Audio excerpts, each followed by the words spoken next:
Hi, in this video I am going to show you how to install GCam on your OnePlus Ace 2 Pro. Step 1. Visit our website by clicking on the first link in the description. Step 2. On our website, go to the download section and download GCam APK file. Step 3.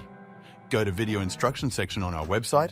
There you will find step-by-step guide on how to install that GCam APK. That's it.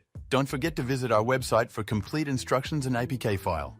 Lastly, here's some GCam versus stock camera app comparison.